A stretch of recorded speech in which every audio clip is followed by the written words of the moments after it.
chers intervenants, chers amis de la Maison Heinrich Heine.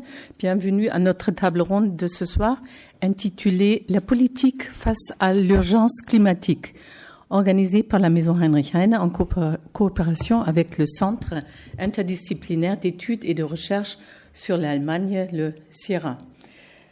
Après des décennies de tergiversation de la part des gouvernements et des acteurs économiques, notre planète est désormais confrontée à l'urgence climatique.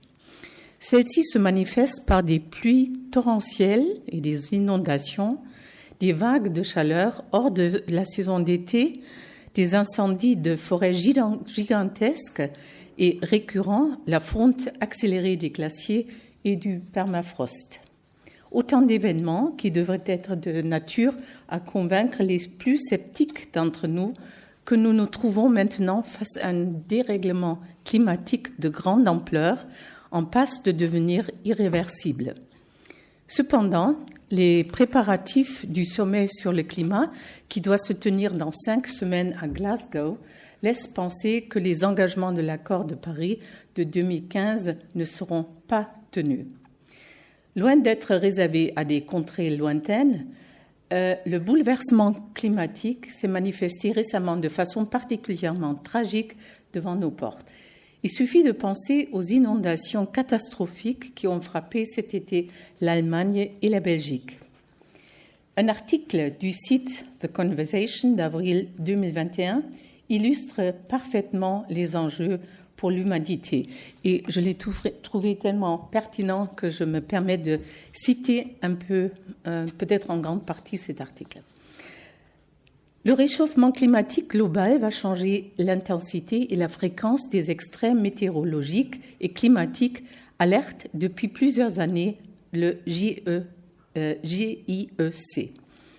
Il agira sur la récurrence d'événements d'intensité moyenne, la date d'apparition de certains aléas, des vagues de chaleur hors de la saison d'été, par exemple, ou leur localisation. La hausse des températures, l'évolution des précipitations, l'élévation du niveau de la mer affecteront la santé humaine et celle des écosystèmes. Ces perturbations modifieront les conditions de vie des populations exposées et menaceront les activités qui dépendent des températures et des précipitations, des ressources en eau, de la biodiversité des sols. Les effets du changement climatique concerneront aussi bien les populations que les filières productives, les systèmes financiers, le commerce, les mobilités, etc. L'auteur de l'article ajoute: les études montrent toutefois que l'augmentation de la sinistralité à l'horizon 2050 résultera de la combinaison de la variabilité naturelle du climat, du changement climatique global et des dynamiques socio-démographiques propres à chaque territoire. Le rôle des sociétés est donc déterminant. Leur résilience dépendra notamment des réponses mises en œuvre au sein des territoires. Elle se trouve aussi bien dans l'atténuation essentielle que dans l'adaptation, terme du langage courant repris d'abord en biologie pour parler d'évolution, puis en sciences sociales pour rendre compte des interactions complexes entre nature et société humaine. Fin de citation. L'article insiste, on le voit, sur le rôle clé des sociétés. Il est réconfortant à cet égard de voir que la prise de conscience de l'urgence climatique progresse dans l'opinion publique, en particulier chez les jeunes qui seront durablement affectés par le dérèglement climatique. Quant au gouvernement, quelles mesures concrètes devrait-il prendre pour atteindre les objectifs climatiques établis dans l'accord de Paris ? Qu'en est-il de la gouvernance climatique internationale ? Pour évoquer toutes ces questions cruciales pour l'avenir de l'humanité, nous nous réjouissons d'accueillir pour cette table ronde des spécialistes de haut niveau. Monsieur Stefan Eickhut, professeur assistant de sociologie à l'Université de Hambourg, Juniorprofessor, wir haben eben drüber geredet, auteur notamment de Climatiser le monde, paru aux éditions Quai en 2020. Pour M. Aykut, la question climatique doit être abordée sous deux angles complémentaires. La globalisation du climat, c'est-à-dire la multiplication des acteurs qui participent à la gouvernance climatique, et la climatisation du monde, à savoir la prise en compte du climat dans le traitement d'autres enjeux. Monsieur Sébastien Mabille, avocat associé à l'association Notre Affaire à tous, est spécialiste du droit de l'environnement. Monsieur Mabille est entre autres vice-président du Comité français de l'Union internationale pour la conservation de la nature. Monsieur Alexander Repening est sociologue, soutien actif du mouvement Fridays for Future. Il s'efforce notamment de rapprocher l'activisme et le monde universitaire. Il a co-rédigé avec l'activiste très connue Luisa Neubauer le livre Vom Ende der Klimakrise, eine Geschichte unserer Zukunft, paru chez Klett-Cotta en 2020. Et je remercie Madame Annette Lenzing, maître de conférence en études germaniques à l'université de Caen, c'est ça, en Normandie, mais vous résidez à Rennes, d'avoir accepté de diriger le débat, et je lui passe la parole. Merci beaucoup, Madame Deussen. Merci beaucoup à la Maison Heine et au Sierra. Donc, je remercie particulièrement aussi Nathalie Faure et Daniel Brugert-Zeiss pour cette manifestation. Donc, je suis ravie de la modérer. Quelques remarques techniques. Donc, vous avez une traduction simultanée, comme vous l'avez remarqué. Et donc, le débat sera enregistré. Donc, son et images donc pas en direct, mais ensuite, qui sera visionnable.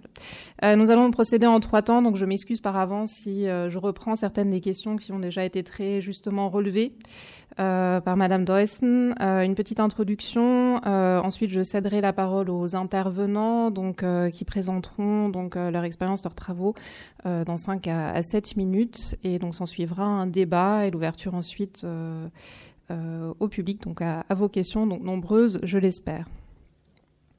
Es ist ein unfassbar großer Tag für viele.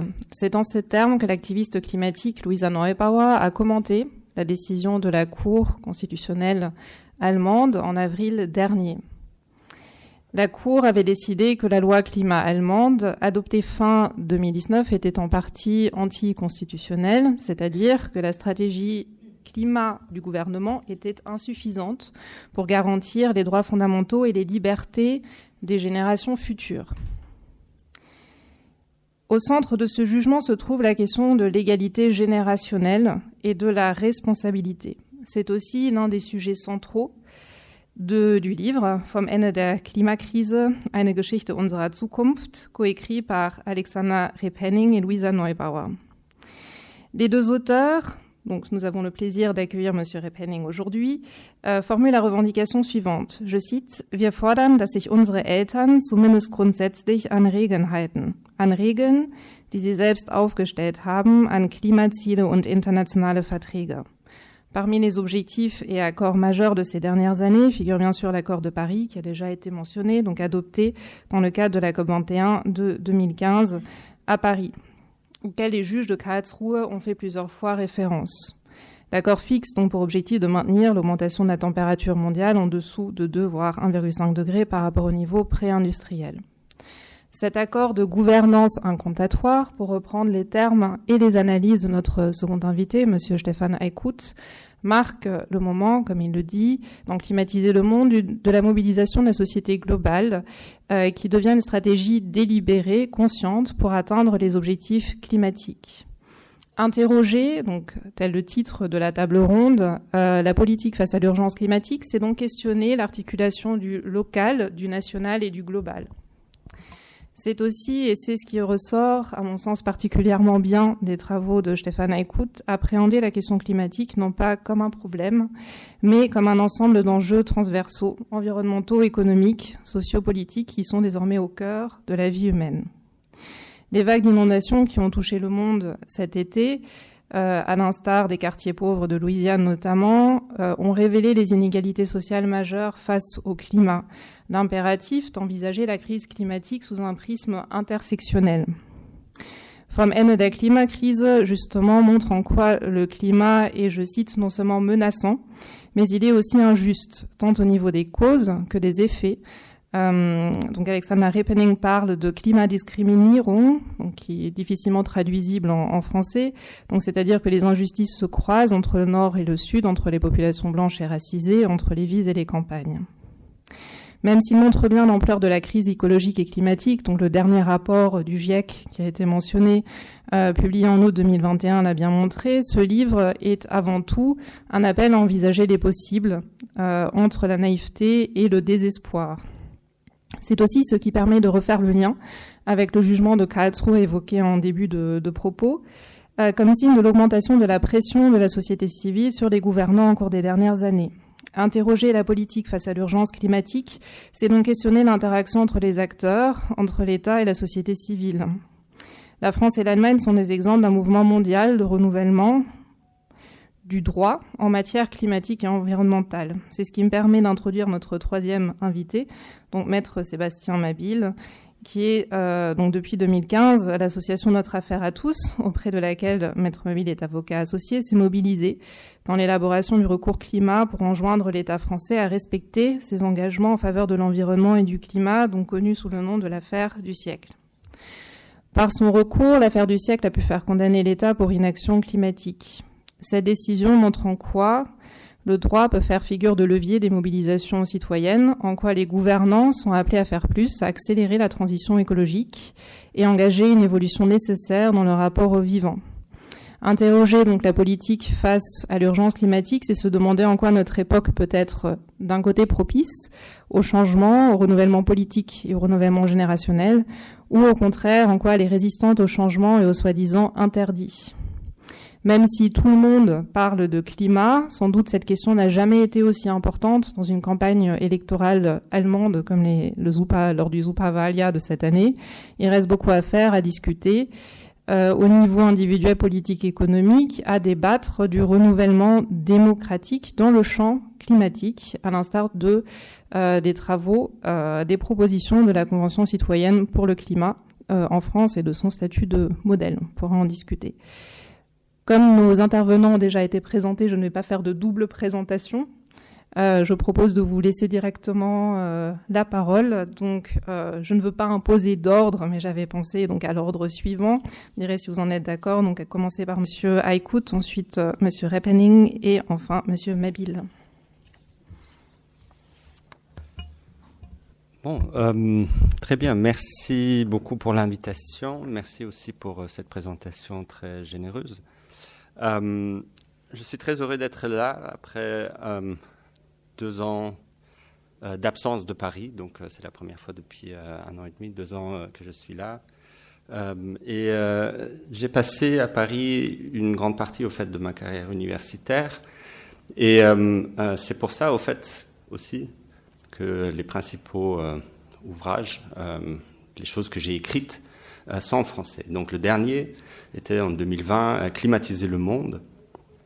Et c'est au fait, je ne l'ai pas sur moi, malheureusement, mais c'est au fait, c'est un livre très peu épais et qui sort d'une conférence donnée déjà en 2017 à l'époque, donc 2 ans après l'accord de Paris, qui est l'accord sur le climat conclu en 2015. Et qui reprenait un peu un sentiment qui était dans l'air du temps à l'époque, mais qui, à mon avis, est encore beaucoup plus fort aujourd'hui, qui est que le climat est omniprésent comme thème. Ce qui ne veut pas dire que nous faisons suffisamment de choses pour le climat, que les politiques climatiques sont à l'auteur de l'urgence, mais le climat, et quand on parle d'énergie, on parle de climat. Quand on parle mobilité, on parle de climat. Quand on parle d'agriculture, on parle maintenant de climate smart agriculture, donc comment adapter l'agriculture au climat. On parle de climate proofing quand on construit des immeubles, de climate stress test pour les banques, donc au fait, qu'est-ce qui se passe si les énergies fossiles sont vraiment ne vont pas être exploitées, qu'est-ce que ça va avoir comme effet sur les banques. On parle même les religions, donc il y avait Laudatio Si du pape François, donc c'est devenu partie de la doctrine de beaucoup de religions, y compris aussi en islam et dans d'autres. Donc, au fait, qu'est-ce qui se passe? En tant que chercheur, en tant que sociologue, c'était la question qui était à la base de cette réflexion. Qu'est-ce qui se passe? Comment expliquer ça? D'une part, on peut dire, c'est simple, c'est l'urgence du problème. Il y a une urgence du problème qui fait que. Et c'est pas faux. Mais on sait très bien que beaucoup de problèmes sont très urgents, mais n'atteignent pas l'actualité politique de manière très forte. Et en plus, il y a peut-être quelque chose de particulier dans le problème climatique, qui est sa complexité, d'une part. Donc, pour comprendre le climat, il faut mobiliser beaucoup de disciplines différentes. Et sa transversalité, pour le résoudre, il faut mobiliser, il faut changer, au fait, comme je disais, les façons de se déplacer, les façons de produire l'énergie, etc. Donc, au fait, ça touche à tous les aspects de notre vie. Mais c'est pas tout, au fait, concernant les causes de cette extension du problème climatique, de cette prise en compte du problème climatique dans de plus en plus de domaines. Une des choses qui m'avait paru évidente, c'est que c'est aussi un échec de la gouvernance climat, donc des politiques climatiques mises en place jusque-là. En 2015, on avait fait un premier livre avec Ami Dahan, à l'époque, c'était « Gouverner le climat, point d'interrogation », et c'était vraiment avant la conférence de Paris, vers le bilan de ces 15 ans, 20 ans ou 15 ans de négociations climatiques, et où notre constat était qu'il y a un écart tel entre les objectifs et les moyens de mise en œuvre qu'on peut parler d'un schisme, en fait, de réalité. Quand on est à ces conférences, on entend les gens débattre, les diplomates qui débattent entre eux.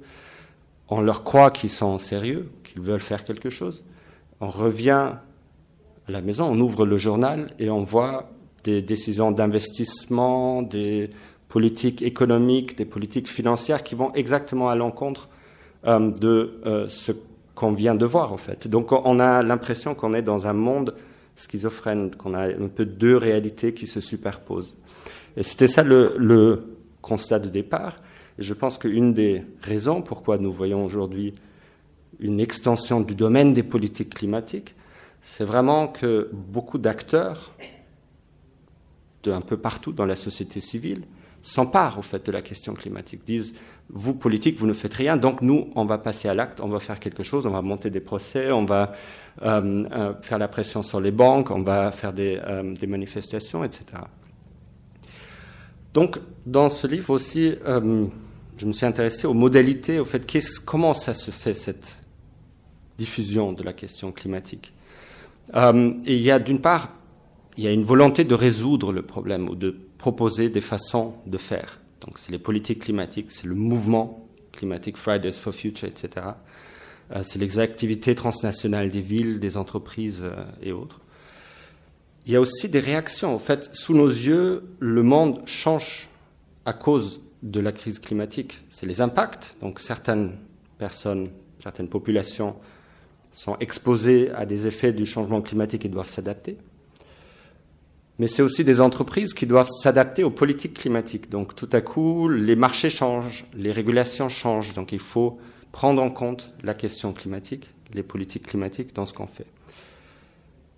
Et troisièmement, ce que nous avons identifié aussi lors d'une recherche sur la gouvernance climat, c'est que le climat devient aussi un levier pour faire plein d'autres choses. C'est-à-dire qu'il y a une extension du domaine d'influence du climat parce que l'arène climatique, la cause climatique aujourd'hui donne un capital symbolique, politique, et un capital aussi en termes d'influence au fait, auquel on peut se rattacher. Je pense, pour donner un exemple très simple, les appels aujourd'hui quand vous voulez faire de la recherche, c'est toujours bien d'avoir climat dans le titre de quelque chose, et donc ça sera plus facile d'avoir des fonds de recherche. Donc il y a aussi des façons de parler de climat pour d'autres raisons, en fait, pour faire d'autres choses. Un mot, si j'ai encore une minute, sur la question qui nous intéresse tous. Alors, est-ce que ça sert à quelque chose? Est-ce qu'il y a une gestion plus efficace du problème climatique? à cause de cette extension. Est-ce qu'il ne serait pas mieux d'avoir un ministère du climat très puissant qui gère ça et puis on n'a pas à s'en occuper nous tous? Peut-être.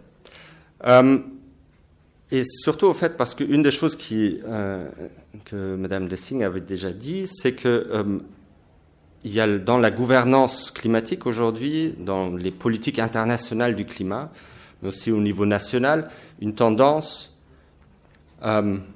au greenwashing, à la politique symbolique, au fait d'annoncer des objectifs très lointains,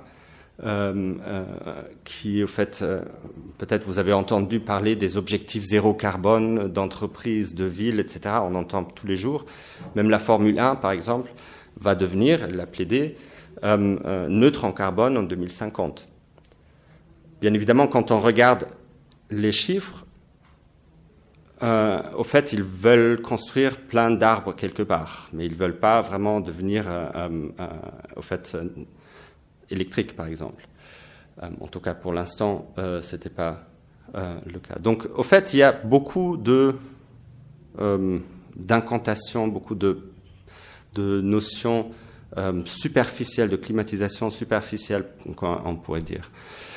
Mais ça ne veut pas dire, je pense, que rien ne change, même si les changements sont trop longs, même si, à la fois au niveau politique, à la fois au niveau technique et économique, ils sont perceptibles. Et il y a surtout, et c'est une recherche que nous menons en ce moment à Hambourg, il y a une publication très récente aussi, le Hamburg Climate Futures Outlook, donc au fait qui essaye de faire une cartographie des activités sociétales sur le climat. Donc, comme je disais, les villes, les juristes qui s'emparent de la question, les financiers qui s'emparent de la question, etc. Qu'est-ce que ça fait quand on essaye de le penser ensemble? Et je pense que là où il y a peut-être de l'espoir et là où il faut vraiment aussi, ce qu'il faut encourager, c'est qu'il y a des répertoires d'actions qui se créent, qui circulent. Il y a une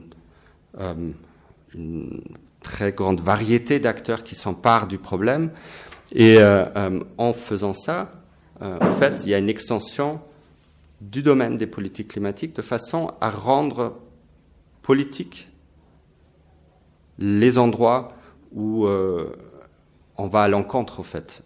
Donc, par exemple, de problématiser les décisions d'investissement, à problématiser le fait que les grandes entreprises pétrolières disent qu'ils vont devenir neutres en carbone, mais ne le font pas. Et on a vu ça récemment, notamment lors d'un procès dont vous allez sans doute entendre un peu plus après, contre Shell, l'entreprise pétrolière. Donc, au fait, je pense ce qu'on est en train de voir, c'est vraiment un mouvement sous-jacent, un mouvement sociétal. Et la question, c'est est-ce que ce mouvement va pouvoir s'ancrer, va pouvoir, au fait, s'accélérer et ensuite pousser les États, parce que les États sont quand même centraux et sont quand même nécessaires à prendre les mesures nécessaires. Donc voilà. Merci.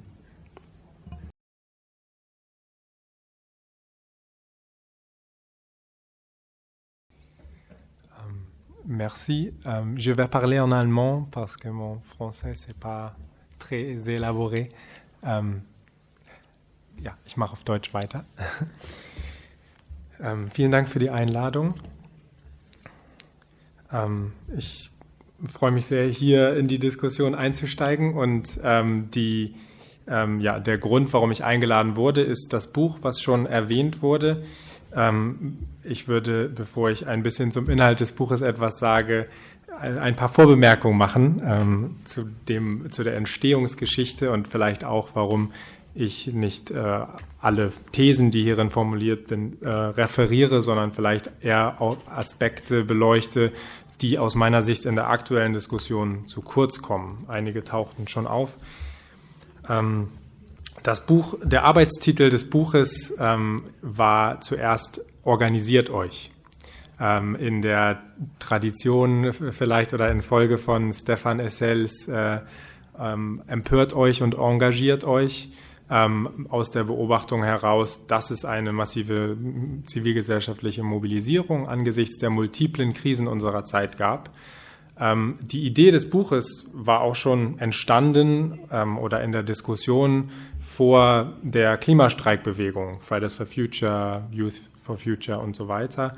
Und es war eher der Versuch, die verschiedenen Krisen unserer Zeit in den Blick zu nehmen und uns auf die Suche, in dem Fall Luisa Neubauer und ich, uns auf die Suche nach Handlungsansätzen zu machen. Und erst in diesen Diskussionen wurde dann das Klima auch zeitgleich mit den Mobilisierungen der Klimastreikbewegung zum Thema des Buches, wenn man so möchte, weil es einer der Kristallisationspunkte unseres Systemversagens ist, also des aktuellen Systemversagens. Ein Punkt, der dabei wichtig ist für mich zu betonen, ist, dass die Klimakrise ist nicht das Problem oder die Ursache dessen, was wir hier betrachten, sondern es ist die Folge von etwas. Und zwar die Folge einer Lebensweise, die wir in Anlehnung an zwei Soziologen imperiale Lebensweise nennen, die auf Ausbeutung von Ressourcen, auf Ausbeutung von Menschen beruht. Und in diesem Lichte gilt es, die Krise auch zu betrachten. Also die Klimakrise als Folge von einer Art und Weise, wie wir Infrastrukturen organisiert haben, wie wir Mobilität organisiert haben, Energieversorgung, aber auch unser gesamtes Wirtschaftssystem, einer Kolonialgeschichte von Hunderten von Jahren, einer extremen Ungleichheit, die sich auch darin widerspiegelt. Das Buch ist geschrieben aus zwei Haltungen heraus. Die erste ist das, was wir Possibilismus nennen, in Anlehnung an Jakob von Uexküll, den Gründer des Alternativen Nobelpreises und des Weltzukunftsrates. Und der Possibilismus ist dabei ein Denkangebot zwischen Optimismus und Pessimismus oder eine Alternative zu den beiden, weil der Optimismus uns in eine Haltung begibt, in der wir denken, alles wird gut. Das heißt, wir sind eigentlich auf dem richtigen Weg und der Pessimismus zu einer Paralyse führen kann, zu einem Nichthandeln, auch zu einem Hände in den Schoß legen. Und der Possibilismus geht davon aus einer kritischen Analyse der Gegenwart heraus, dass ein radikaler Wandel möglich ist, aber nur, wenn wir uns dafür mobilisieren und einsetzen. Das ist die eine Haltung, mit der dieses Buch geschrieben wurde. Und die andere ist eben der Blick aus der Zukunft zurück auf unsere Gegenwart, also die Futur-2-Perspektive. Und das wird im Titel des Buches auch deutlich, vom Ende der Klimakrise, also der Versuch einer gelungenen Transformationsgeschichte und gleichzeitig natürlich auch einer ehrlichen Analyse dessen, wie der gegenwärtige Pfad, das gegenwärtige System, in dem wir operieren, wo das hinführt. Das vielleicht als kurzer Rahmen für das Buch. Der Versuch in diesem Buch war, verschiedene Punkte anzusprechen. Und ich werde jetzt auf einige Dinge eingehen, die ich besonders wichtig finde. Und zwar der eine auch anknüpfend daran, dass die Ausbeutungsverhältnisse unserer aktuellen Gesellschaft ganz deutlich, vor allen Dingen hier im globalen Norden, in den industrialisierten Ländern, immer mit in der Diskussion eine Rolle spielen muss. Und wir benutzen da einen Begriff der freiwilligen Selbstdeprivilegierung,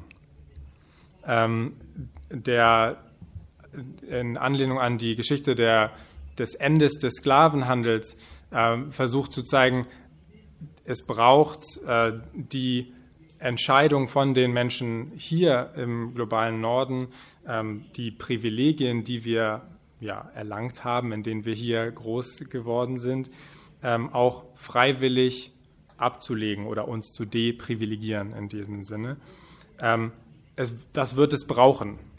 Wir warnen, das ist ein weiterer Punkt in dem Buch, auch vor technologischen Lösungsversprechungen und vor den Versprechungen, dass der Markt es lösen können wird.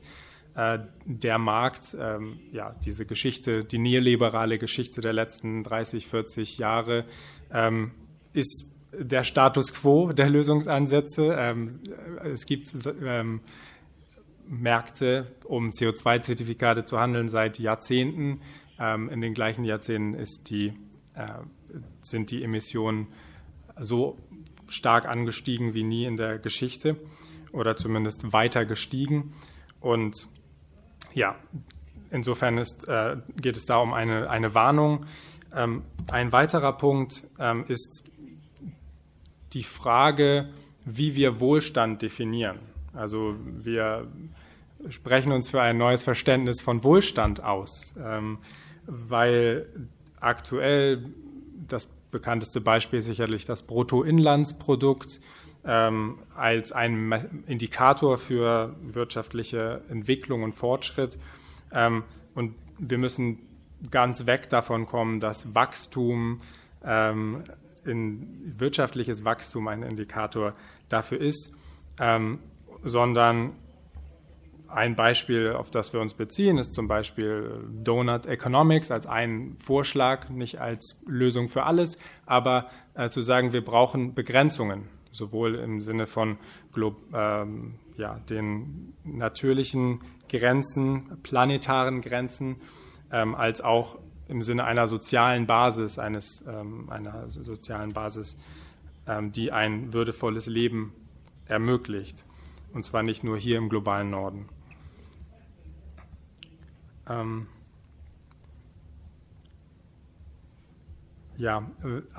weiterer Punkt, der fiel auch schon als vielleicht letzter Punkt dieser Einführung, der fiel auch schon, die Frage der Gerechtigkeit. Die Klimakrise ist ungerecht in vielerlei Hinsicht. Einmal, weil Menschen viel stärker von ihr betroffen sind, die am wenigsten dazu beigetragen haben. Menschen im globalen Süden, arme Menschen. Das Beispiel vom Hurricane Katrina lässt sich da nennen, dass eben die schwarzen Teile der Bevölkerung in den USA viel stärker von den Folgen betroffen waren als die weißen Teile der Bevölkerung. Und so lässt sich diese Geschichte immer weiter erzählen. Und dann, und damit schließe ich auch den Kreis, ist die imperiale Lebensweise, also sozusagen die Ursache für die Klimakrise, ja in sich eine Struktur der Ungerechtigkeit, der Ungleichheit.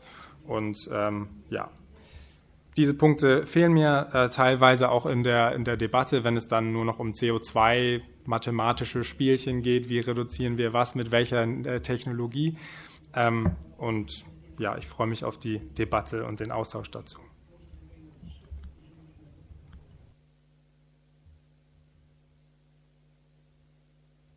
Bien, merci. Bonsoir à tous. Donc tout d'abord, je peux dire que je souscris à l'essentiel de ce qui vient d'être dit par mes deux camarades.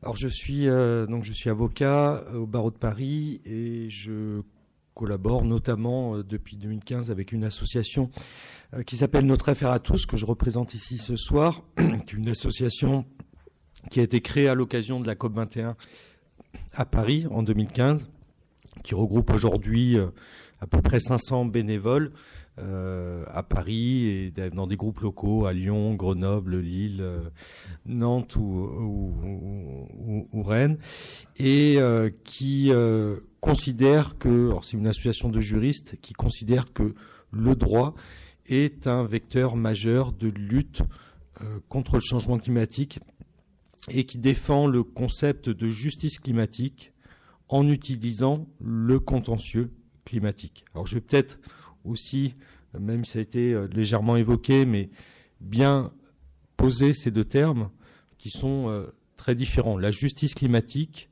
c'est un constat, c'est le constat de ces inégalités qui sont générées par le climat.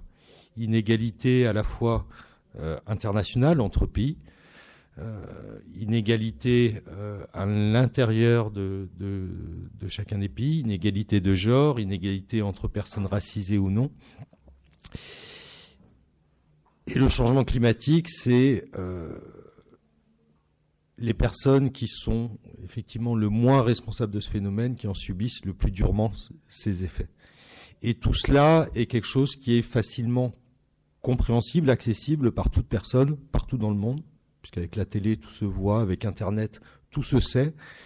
Et la personne, l'agriculteur, le fermier qui habite au Mozambique, qui subit les effets d'un cyclone qui n'était jamais arrivé, comme ça s'est produit il y a 2 ans, qui a ravagé toute une partie du pays, est capable de comprendre que le phénomène dont il est victime est produit par et la conséquence d'un mode de développement dont il n'a pas profité et qui s'est en partie fait sur son dos.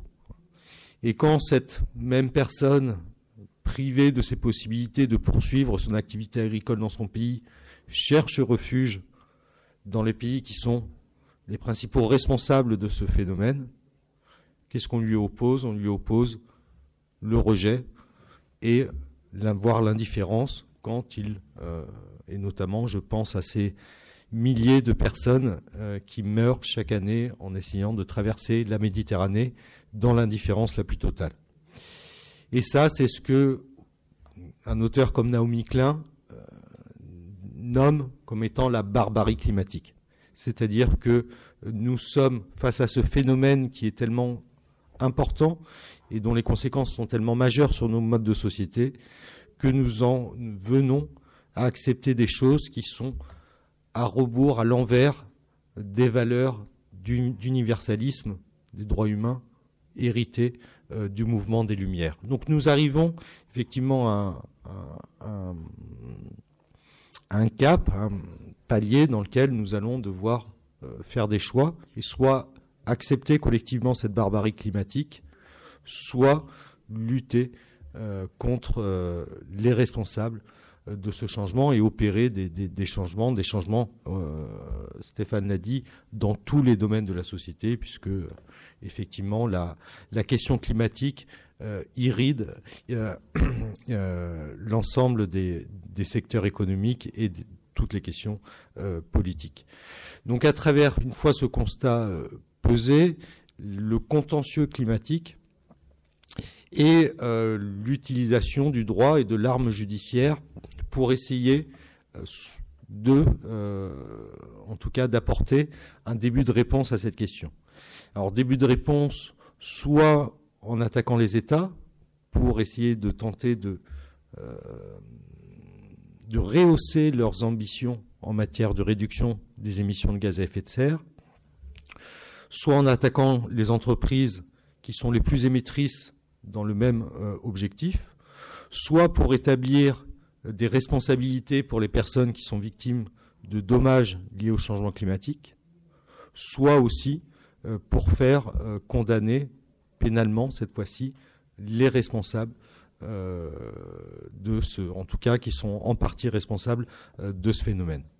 Donc, dans la première catégorie, contre les États, alors, il y a évidemment cette décision pionnière aux Pays-Bas avec le mouvement Urgenda qui a permis de faire condamner les Pays-Bas, donc décision du tribunal de La Haye, confirmée ensuite en appel et confirmée enfin en cassation, donc décision définitive qui contraint le gouvernement des Pays-Bas à rehausser globalement ses objectifs de réduction de gaz à effet de serre de manière à s'inscrire sur une trajectoire qui soit compatible avec l'objectif universel qui est fixé à l'article 2 de l'accord de Paris, qui est de limiter le réchauffement du climat nettement en dessous de 2 degrés et si possible, à 1,5 degré. Donc face à ce succès, c'est un contentieux qui a été répliqué en France à travers ce qu'on appelle l'affaire du siècle, qui a été initié par Notre Affaire à tous, avec 3 autres associations, Oxfam, Greenpeace, et la Fondation Nicolas Hulot, donc à la fois Oxfam, qui est aussi une association qui s'occupe davantage de questions de nature sociale et d'inégalité sociale. Donc c'était important qu'il soit là, qu'il soit partie à ce contentieux, parce que la question climatique est aussi une question sociale, et je pense que vous l'aurez compris.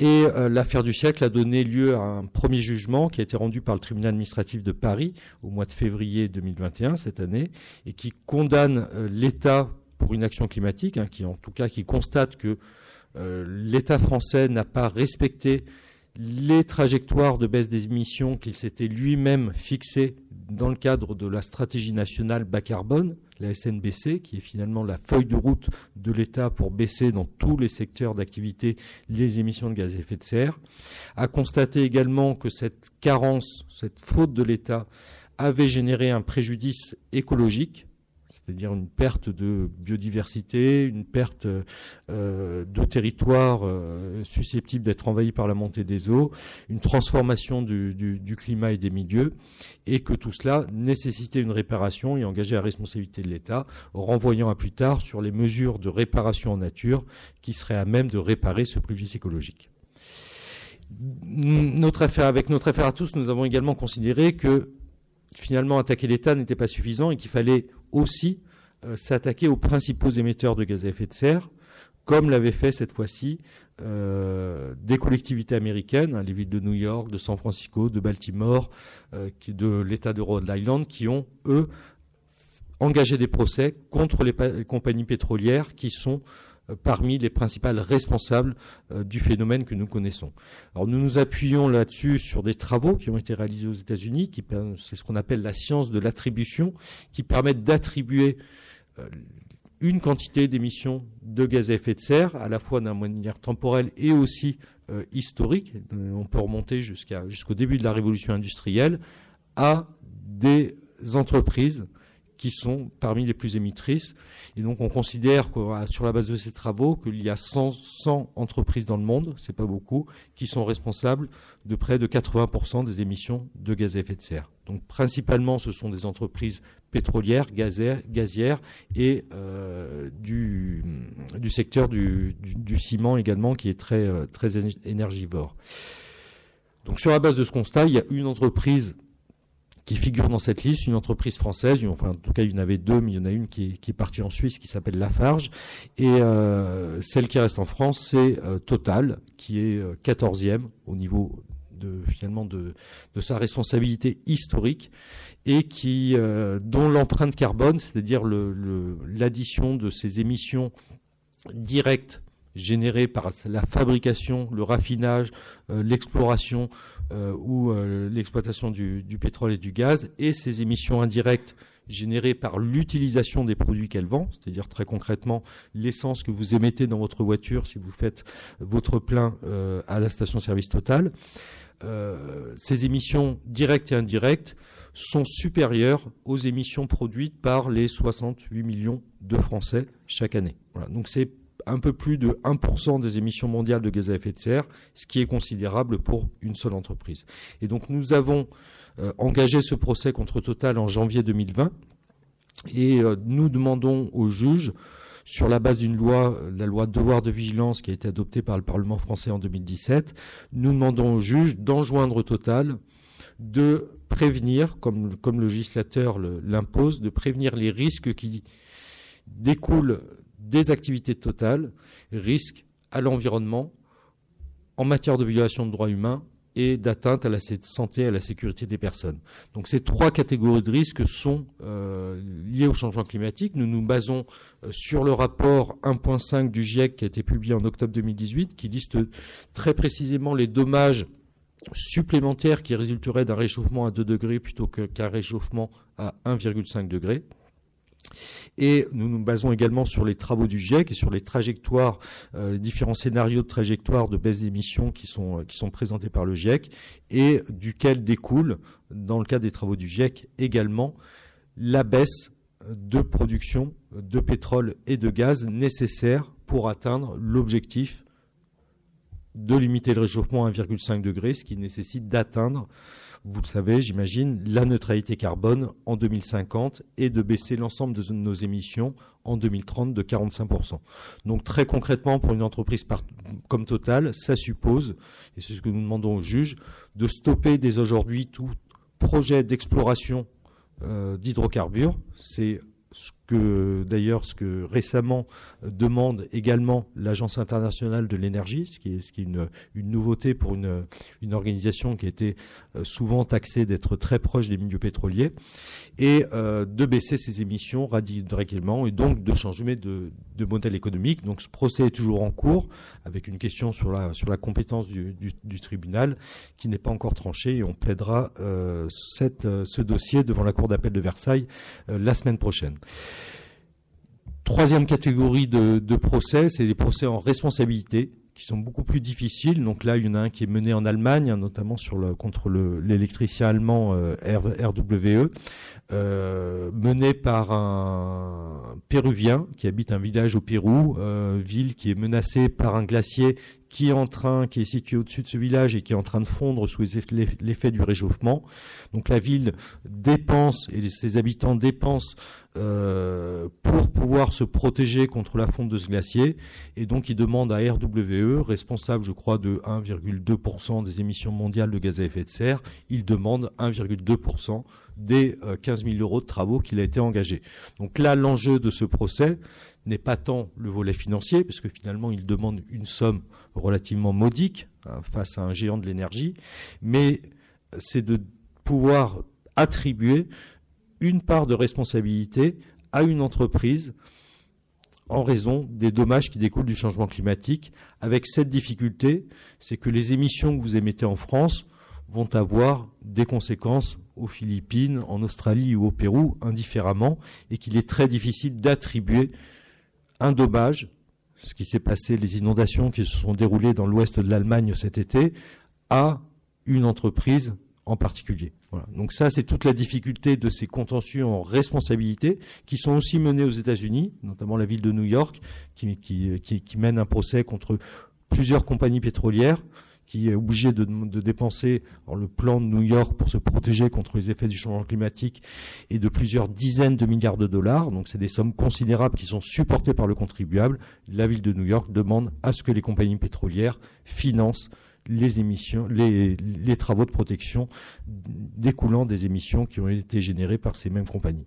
Et enfin, une dernière catégorie, c'est le volet pénal de cette affaire, puisqu'il y a aussi un certain nombre de dirigeants de compagnies pétrolières notamment, ou même de dirigeants politiques, qui, lors des 10, 15, 20, 30, voire 50 dernières années, avaient pleinement connaissance des effets des produits qu'ils mettaient sur le marché, et puis la connaissance la plus fine qu'il y avait sur le changement climatique au cours des années 70 était celle qui était issue des recherches qui étaient menées par les compagnies pétrolières, et notamment Exxon, qui dépensait des millions de dollars dans les années 70 pour connaître précisément les effets de la combustion des énergies fossiles, avec une connaissance très précise de ces effets à la fois sur l'environnement, sur les populations et sur les sociétés.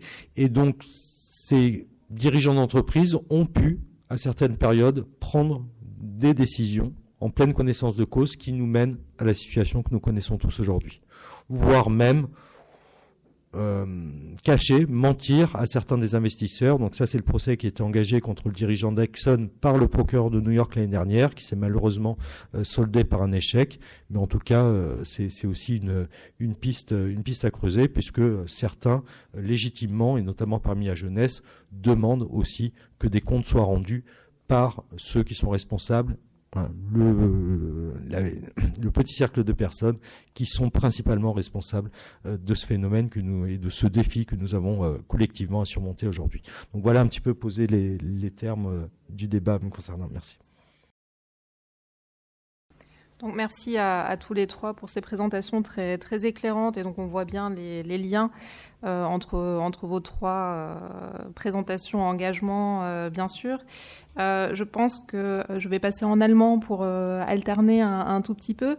Pour nos Interprètes, was Sie alle drei hervorgehoben haben, ist, dass die Klimakrise kein Informationsproblem ist, sondern an erster Stelle ein Handlungsproblem. Das sagen Sie auch vom Ende der Klimakrise, dass genug Menschen lange genug über die Krise Bescheid wissen und bemängeln aber die Wende, die entscheidende Wende, die ausbleibt. Ich habe noch mal geschaut, also wie es die Franzosen und Deutschen sehen, also jetzt ohne zu kategorisieren. Sie wünschen sich eine Beschleunigung des ökologischen Wandels. 61% der Franzosen, Französinnen und 59% der Deutschen wollen, Dankeschön, ehrgeizige Klimaziele. Sie hören nichts. Jetzt? No? Vielleicht mit der hier. Vielleicht.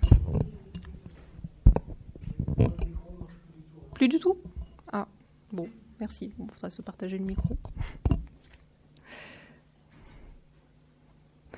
So, ich nochmal wiederholen die Frage, oder ist es okay? Ja. 51% auf französischer Seite, 59% auf deutscher Seite wünschen sich ehrgeizigere Klimaziele, aber der Wandel, wie gesagt, bleibt aus. Deswegen vielleicht einmal eine provokante Frage. Kann man noch alarmieren? Bringt Empörung noch etwas? Der IPCC-Bericht wurde sehr viel zitiert heute Abend. Sind wir noch in der Lage, uns zu empören bzw. zu handeln? Also vielleicht fange ich mit dieser emotionalen Ebene erst einmal an. Vielleicht können Sie auch beginnen, Alexander Repenning, als Vermittler zwischen der Zivilgesellschaft und der Wissenschaft. Wie sehen Sie das? Ja, vielen Dank. Ich versuche darauf einzugehen. Also ich stimme zu, es ist kein Informationsproblem. Ich denke, dass die Frage des, können wir uns noch empören oder braucht es diese Empörung?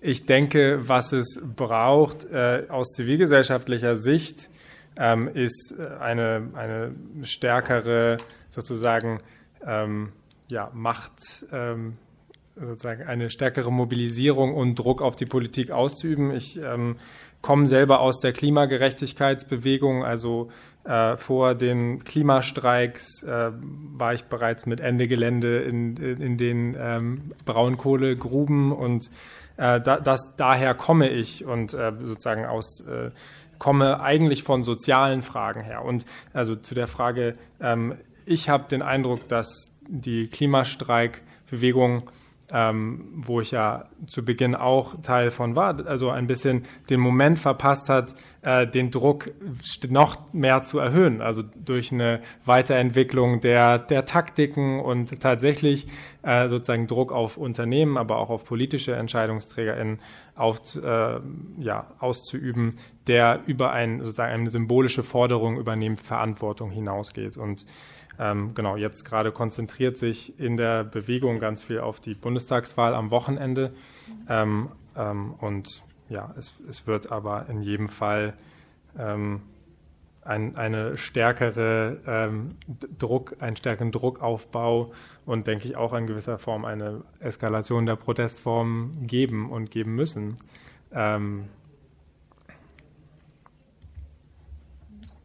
Und vielleicht eine Frage im Anschluss daran, ist die Politik dann auch reaktiv genug? Also ich denke an die Hungerstreikenden seit 3 Wochen vor dem Bundestag.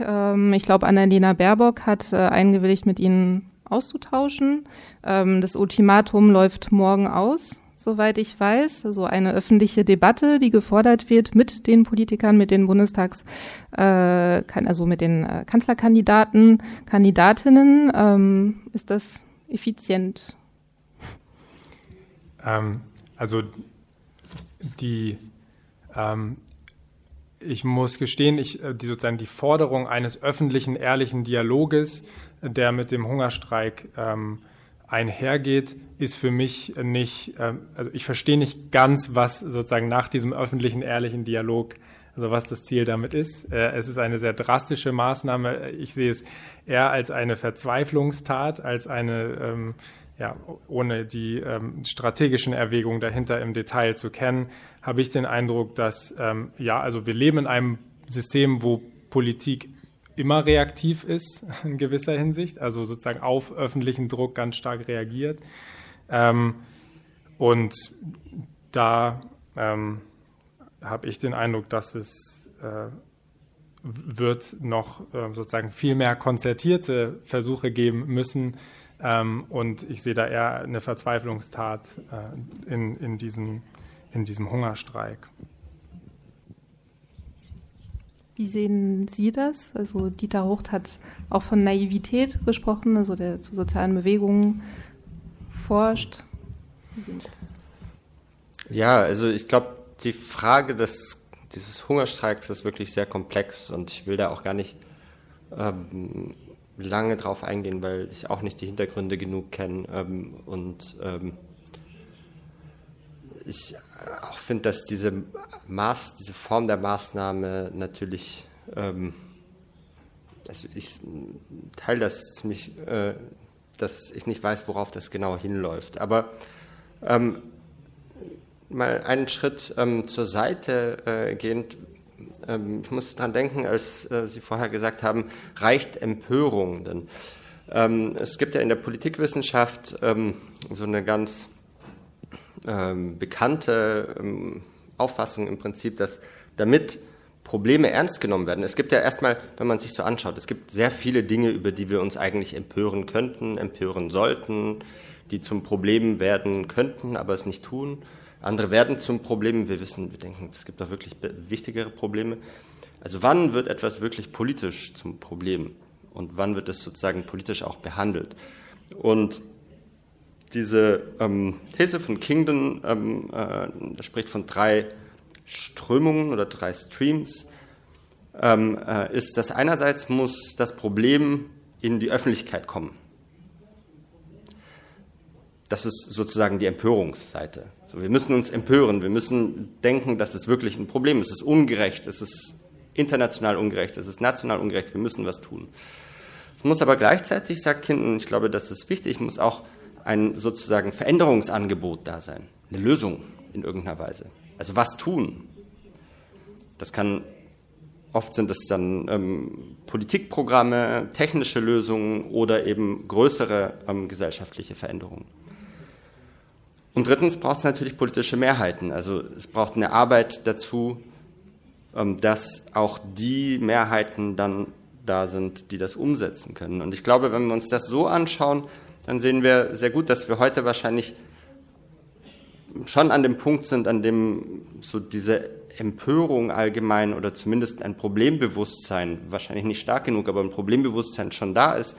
Aber sobald wir uns darüber unterhalten, was wir denn eigentlich tun sollten, gehen die Meinungen schon wieder relativ weit auseinander. Und da braucht es wirklich viel mehr Arbeit, sozusagen zu sagen, okay, wenn wir uns jetzt darauf einigen, dass wir ein Problem haben, dann lasst uns darüber reden, wie wir dieses Problem lösen. Das heißt, die Zeit der Empörung ist eigentlich, um es nochmal klarer zu sagen, vorbei. Natürlich muss man noch die Letzten irgendwie versuchen zu überzeugen, aber jetzt ist wirklich die Frage, okay, wir müssen dieses Problem lösen, wie lösen wir das? Und dieser Streit über die Lösungsansätze, der muss geführt werden. Und natürlich weiterhin auch politische Mehrheiten. Und das können Wahlen sein, aber das sind natürlich auch soziale Bewegungen, um eben die Machtverhältnisse zu ändern, weil wir sehen das, egal ob man jetzt Frauenwahlrechte nimmt, ob man Arbeiterrechte, ob man soziale Rechte nimmt und so weiter. Keine von diesen Rechten wurden einfach gegeben, sondern sie wurden alle auch erkämpft.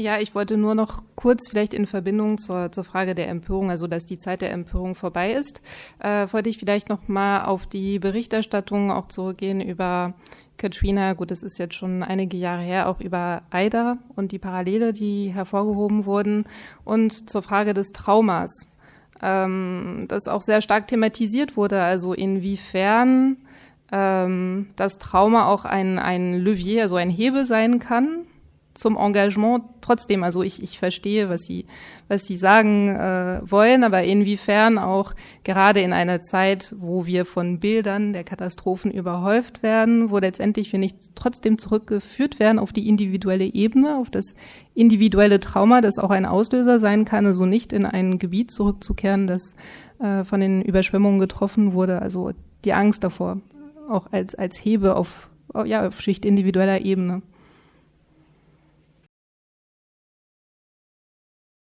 Also ich hatte mir da schon zu Dinge aufgeschrieben während der Einführung. Also die Frage sozusagen, warum reden wir jetzt so viel vom Klima? Also das spricht ja darauf an, dass wir jetzt viel stärker auch, also es viel stärkere Erfahrungen mit Extremwetterereignissen gibt, sowohl in der Berichterstattung als auch persönliche Erfahrungen.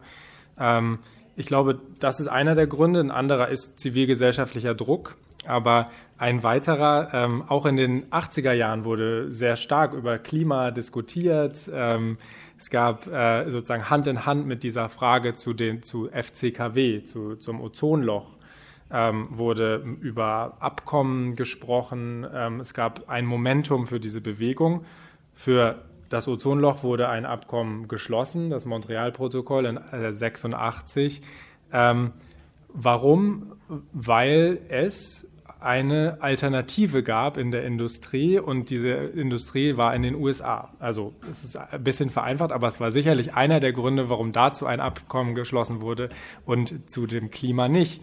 Und jetzt, also ein dritter Grund, warum jetzt das Klima auch so viel Aufmerksamkeit bekommt, ist, dass sich auch viel Geld damit verdienen lässt. Also die ganzen Carbon Trading Schemes, also die ganzen CO2-Zertifikate im Handel, das ganze Offsetting, also da sind riesige finanzmarktrelevante Institutionen geworden, und natürlich auch die ganzen riesigen Investitionsprogramme, die jetzt anlaufen. Also sozusagen, ich glaube, das ist für mich wichtig im Blick zu behalten. Und ja, es gab so einen Moment schon in den 80er Jahren. Das waren die heißesten Sommer in den USA seit Jahrzehnten. Es gab ein großes Momentum, aber es hat nicht zu diesem Effekt geführt.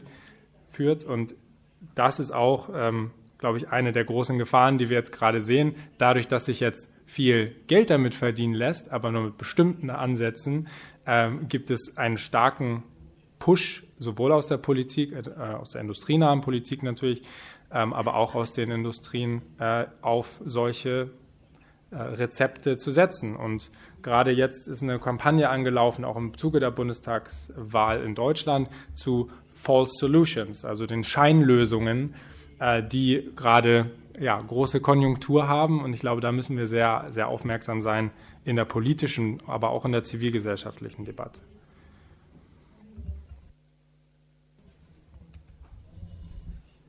Das, was Sie gerade gesagt haben, erinnert mich ein wenig an den Film, an die Dokumentation Die grüne Lüge von Werner Bothe aus dem Jahr 2018, soweit ich weiß, wo eben auch hervorgehoben wird, also das Thema ist Greenwashing, Palmöl spezifischer, also dass letztendlich die Verantwortung beim Konsumenten liegt.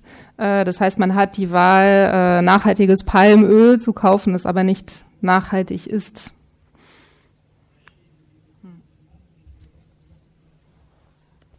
Also es geht auch in diese Richtung False Solutions, die Sie hier erwähnen. Ja, auf jeden Fall. Und also diese Geschichte hören wir ja seit Jahrzehnten, dass die Konsumentinnenverantwortung, es ist einer der Gründe, warum sich auch so wenig bewegt, weil die Verantwortung beim Individuum abgelegt wird, während wir in einem nicht nachhaltigen System leben. Und ich kann kein nachhaltiges Leben in einem nicht nachhaltigen System führen, weil ich sozusagen mein individueller Beitrag immer nur minimal im Verhältnis zu total viel oder zu anderen Infrastrukturen, auf die ich keinen Einfluss habe, außer über politische Entscheidungen. Ja. Ich sehe es als eine Ablenkungsdebatte, also die Konsumentinnenverantwortung. Monsieur Mabille, est-ce que vous voulez peut-être réagir? Oui, merci. Moi, effectivement, je suis surpris par à la fois par la capacité pour chaque père ou chaque mère de finalement de faire un maximum pour défendre ses enfants, leur offrir un futur, ou s'opposer à ceux qui menaceraient de les agresser, et collectivement la passivité de la société face finalement à un phénomène, et l'impossibilité de ne serait-ce que faire le geste minimal qui serait de voter en faveur du climat, voilà, et de voter pour des gens qui vont prendre des décisions politiques, parce que, on l'a dit, seules les décisions politiques seront en mesure de changer, de provoquer des changements systémiques, et ce n'est pas les comportements individuels, et ce n'est pas si on devait attendre de convaincre 8 milliards d'individus de changer tous collectivement leur comportement au même moment, c'est complètement utopique. Donc effectivement, la responsabilité est une responsabilité politique. Et face à cela, moi je voudrais aussi poser une question dans le débat, c'est la réaction que peuvent avoir politiquement les populations, que ce soit ici en Europe, aux États-Unis ou ailleurs, puisque le changement climatique, on l'a dit, est un problème global. Et c'est premier problème totalement global que nous avons à gérer, avec aussi la question de l'effondrement de la biodiversité, mais qui est intimement liée. Auparavant, les pollutions étaient d'abord des pollutions locales. Après, on a eu à gérer des problèmes transfrontaliers, notamment sur des pollutions des fleuves. Je pense à la pollution du Rhin, les grandes manifestations qu'il y a eu dans les années 60-70 en France, en Allemagne, en Suisse, qui ont nécessité des coopérations entre les États. Et puis ensuite, on a eu des problèmes internationaux qui ont aussi nécessité la mise en place de cadres de coopération politique et de gouvernance. Aujourd'hui, nous avons un problème totalement global à gérer, qui ne pourra être solutionné que si l'ensemble des États et l'ensemble opèrent des changements systémiques, mais nous n'avons pas cette gouvernance globale. Nous n'avons pas ce gouvernement mondial qui permettrait de faire changer les choses. Et face finalement à un phénomène qui effraie, parce qu'on l'a dit, le constat il est partagé par 80-90% de la population, mais le climato-scepticisme et même s'il rejaillit de temps en temps est presque mort, nous avons un constat partagé, mais nous avons deux types de réactions.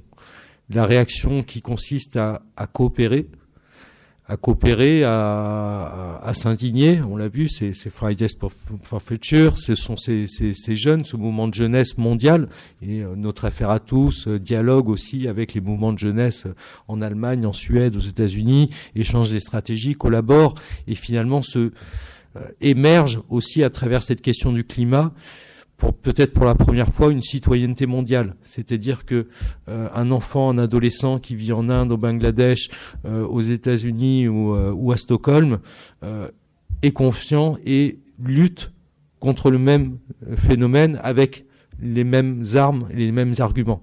Et les mêmes argumentaires en se basant sur les mêmes faits scientifiques. Et tout cela crée une culture commune du climat.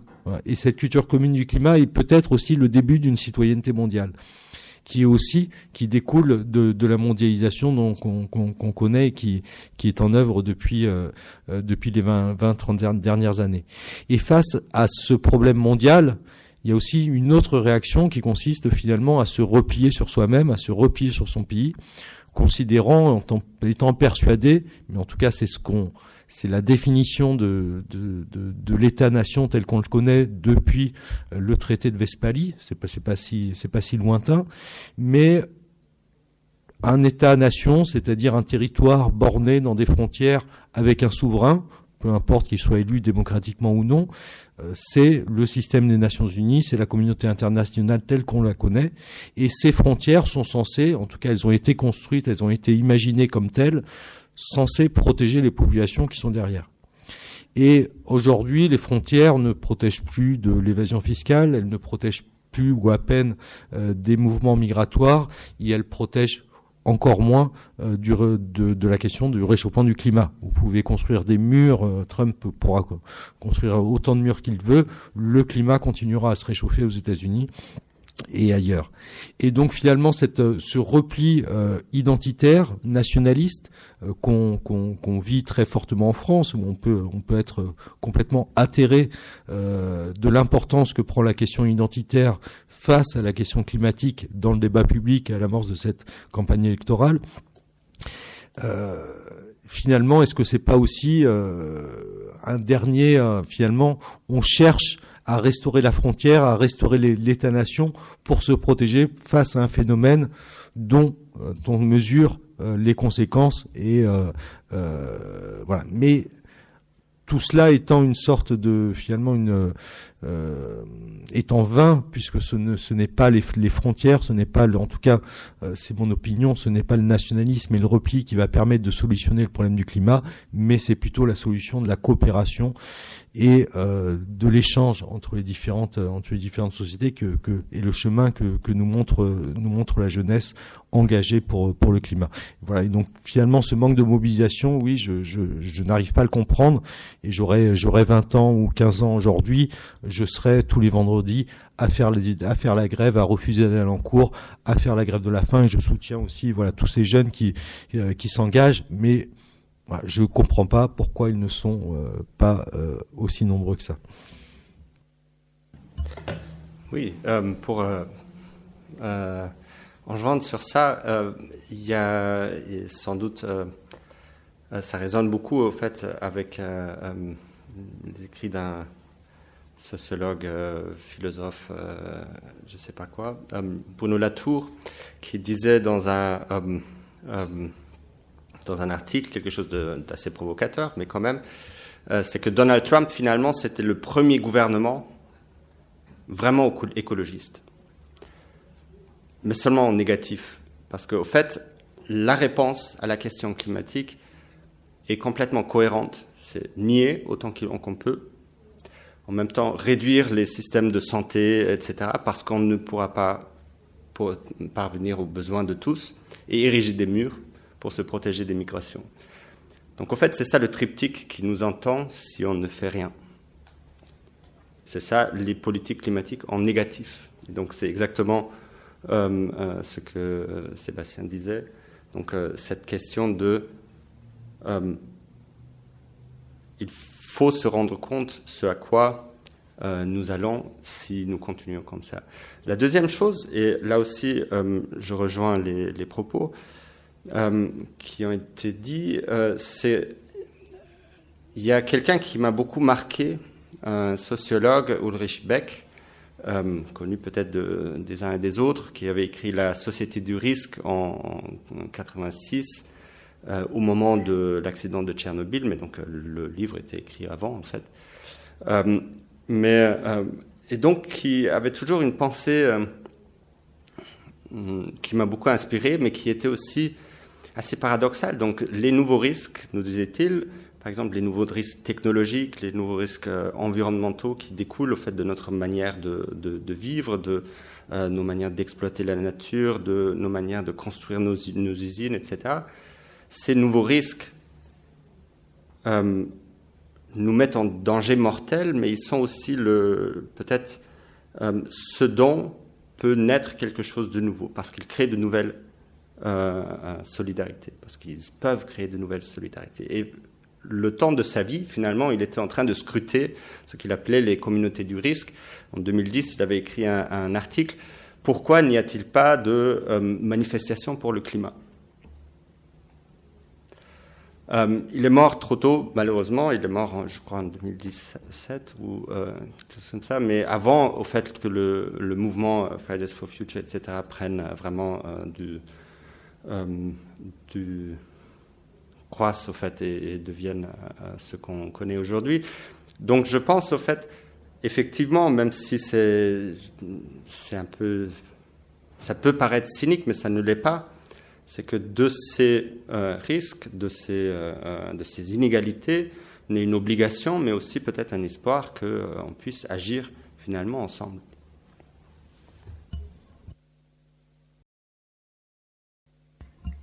Ja, ich würde gerne auf 2 Punkte eingehen. Also das eine, ja, wir haben es mit einem globalen Phänomen zu tun, wo die Handlungen hier Auswirkungen an einem anderen Ort haben. Das Beispiel des peruanischen Bauern fiel, wo jetzt sozusagen für dessen Lebenssituation RWE verklagt wird und die auch noch zeitversetzt auftauchen, also wo die Frage der Zuordnung nicht einfach ist. Und gleichzeitig ist in der Debatte häufig der Blick auf das Internationale oder die internationale Verantwortung, würde ich sagen, eine der Gefahren. Also das ist etwas, das man sehr stark aus industrienahen, neoliberalen Thinktanks hört, aber also Deutschland in dem Fall trägt ja nur so und so viel 2%, historisch gesehen 4% oder so bei. Wenn wir was machen, das macht ja international kaum einen Unterschied. China, Emissionen wachsen und so weiter.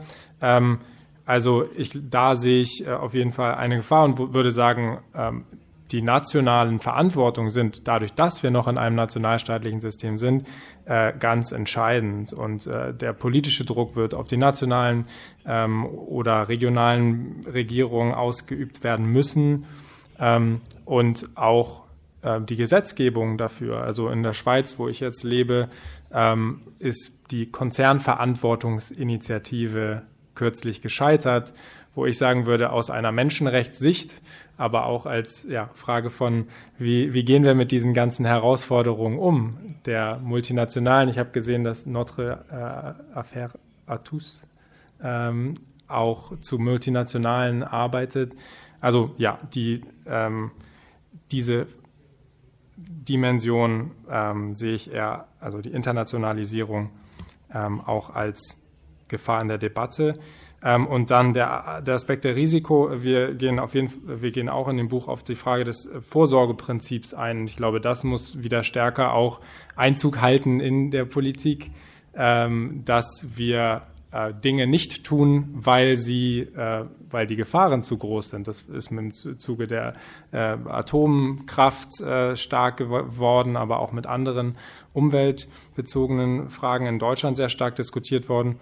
Und also das Vorsorgeprinzip als politisches Prinzip, denke ich, wird ganz entscheidend sein.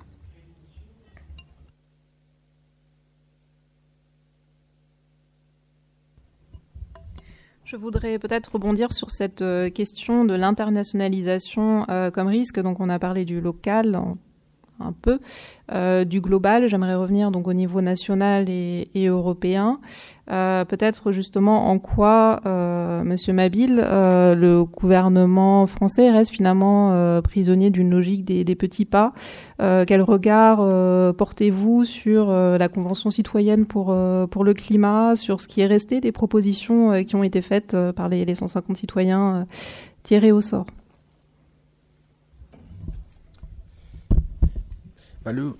Le constat, malheureusement, il est assez mauvais.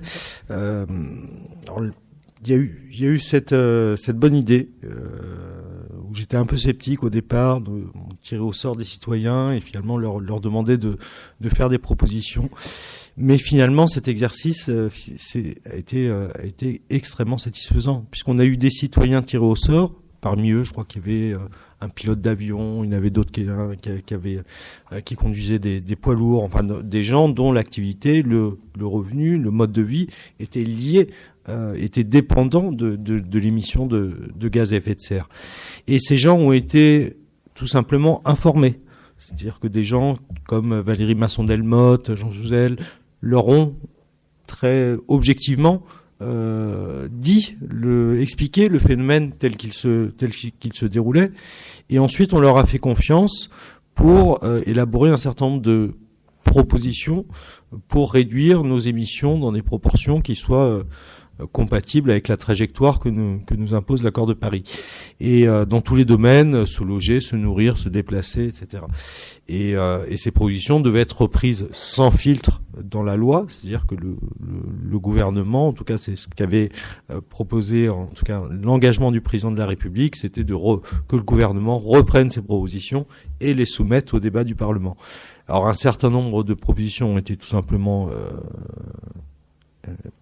évacuées, d'autres considérablement réduites dans leurs ambitions, si bien qu'on arrive au bout avec un texte, la loi climat et résilience, qui a été adoptée au mois d'août dernier, il y a je crois un mois jour pour jour aujourd'hui, dont tout le monde dit le Haut Conseil pour le climat, le Conseil économique, environnemental et social, les ONG, etc. Tout le monde dit que cette loi climat n'est pas assez ambitieuse, et de toute façon l'objectif qui est désormais fixé de baisse d'émissions, qui est fixé par la France et qui est retranscrit dans cette loi climat, est un objectif qui désormais est moins ambitieux que l'objectif qui était fixé au niveau européen, notamment dans le cadre du Green Deal. Donc nous avons aujourd'hui la nécessité, ça sera le premier chantier de la nouvelle majorité, ça sera de réécrire une loi climat. Ce qu'on peut regretter en France, en revanche, c'est qu'on n'ait pas une cour constitutionnelle aussi innovante que la cour de Karlsruhe, la cour constitutionnelle allemande, avec cette décision remarquable d'un point de vue constitutionnel, soulignée par tous les constitutionnalistes, tous les juristes dans le monde entier. C'est une décision qui est une grande décision en matière de climat. Voilà. Et on aurait pu espérer que le Conseil constitutionnel français, malheureusement, qui est composé de politiques, plus que de juristes, c'est pas la même composition qu'en Allemagne. Voilà, on peut regretter qu'il ait pas pu aussi censurer cette loi pour son insuffisance.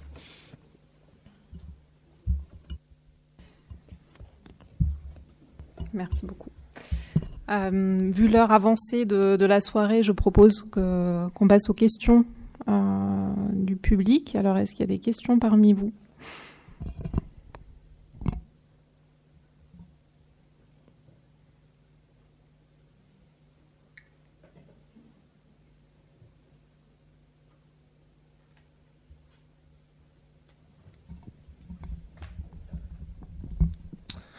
Merci pour tout ce qu'ils ont présenté ce soir. C'était fascinant de vous écouter. J'ai juste une question.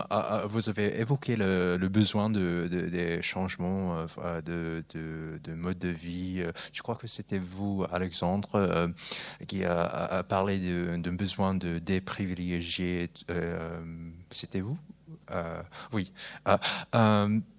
Et qu'est-ce que vous pensez en particulier des modèles, par exemple, de la décroissance, vu que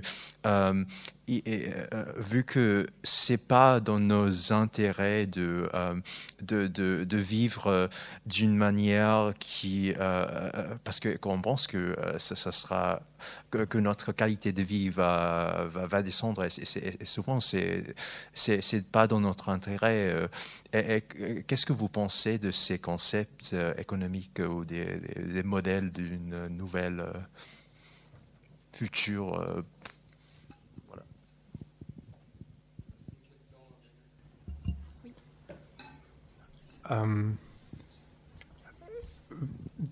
Also bei negativem Wachstum denke ich jetzt an die Degrowth, la Décroissance, die Bewegung. Ich denke, das wird passieren in jedem Fall. Also die Frage ist eher, die Frage, die dann gestellt wird, ist by design or by disaster. Wir werden also eine Abkehr von diesem Wachstumsmodell in einer Welt, wo die Ressourcen endlich sind, werden wir erleben. Für mich, und das habe ich ja auch betont, ist sozusagen die Frage, wie gestalten wir diesen Wandel gerecht und da so, dass der Wohlstand, die Lebensqualität dann für mehr Menschen besser ist. Und also die Gefahr des Verlustes, das sehen wir ja ganz stark. Also die politischen Diskussionen gehen ganz stark um sehr kleine Veränderungen von dem, was wir als Lebensqualität sehen, was ein Eigenheim, 1 oder 2 Autos zu haben, bestimmte, meine Vorstellung ist, dass wir hinkommen zu einer Idee von Wohlstand, die viel stärker auf anderen Fragen von Lebensqualität geht. Also ich weiß nicht, ob der Begriff Zeitwohlstand schon mal wird, aber also, dass wir mehr Zeit haben für die Dinge, die uns wichtig sind, dann müssen wir auch nicht so viel produzieren zum Beispiel. Also ich möchte den Menschen nicht vorstellen, was für sie Lebensqualität vorschreiben, was für sie Lebensqualität bedeutet. Ich glaube, wir müssen als Gesellschaft aber dahin kommen, dass wir eine langfristige Lebensqualität für alle Menschen sichern können. Und aktuell ist das Modell ganz stark auch auf Ausbeutung und dem Leiden von anderen aufgebaut.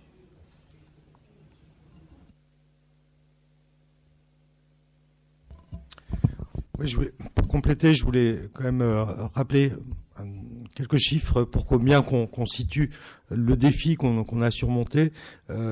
Un Français émet en moyenne entre 6 et 7 tonnes de CO2 par an. Et si on ajoute les émissions importées, c'est-à-dire que les produits qu'on va consommer ici, mais qui vont être fabriqués en Chine, au Vietnam, au Bangladesh ou ailleurs, on arrive à peu près à 11 tonnes, 11-12 tonnes. L'objectif 2050, c'est 2 tonnes. Voilà, donc on est à 11-12 tonnes, on doit passer à 2 tonnes.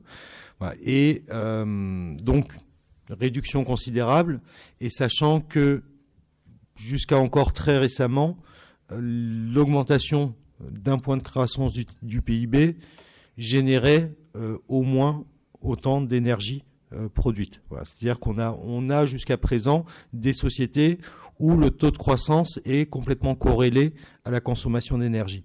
La consommation d'énergie, à la fin des années 90, c'était à peu près 80% de l'énergie totale qui était consommée dans le monde qui était issue des énergies fossiles. 80%. Aujourd'hui, c'est 80% de l'énergie qu'on consomme qui est issue des énergies fossiles et ce chiffre n'a pas varié. Voilà. Depuis 20-25 ans, il n'a pas varié. Voilà. Donc, la situation n'a pas bougé. Donc aujourd'hui, alors effectivement, dans certaines sociétés, aux États-Unis, en Europe, on commence à voir une décorrélation entre, en tout cas, une croissance qui continue d'augmenter avec une consommation d'énergie qui augmente moins rapidement que la croissance. Mais en tout cas, nécessairement, si on doit baisser dans des proportions qui sont celles qui nous attendent d'ici 2050, on devra forcément passer par une certaine forme de décroissance, d'autant plus qu'ici on parle du climat, mais il y a aussi la question des ressources naturelles, et même si on parle d'énergie verte, de panneaux photovoltaïques, de voitures électriques, etc., tout ça, ce sont des technologies qui sont très consommatrices en minerais, très consommatrices en ressources naturelles, qui elles ne sont pas finies. Voilà, donc il faudra aussi, qui sont finies. Donc là aussi, il faudra aussi supporter, accepter une certaine forme de décroissance, mais qui ne sera pas forcément une baisse de qualité de vie ou de niveau de vie, hein, comme le dit Alexandre, mais qui sera un autre modèle de société qui reste encore à inventer.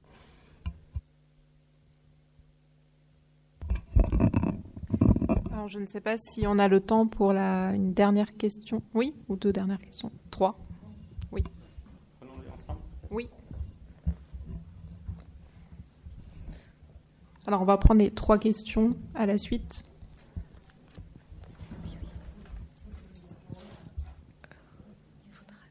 Okay.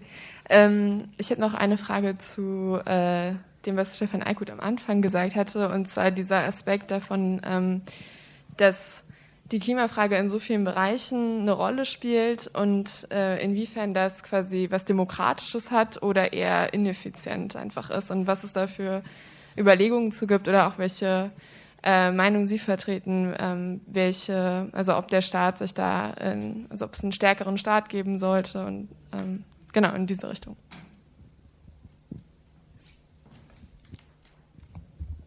Vielleicht die zweite Frage direkt.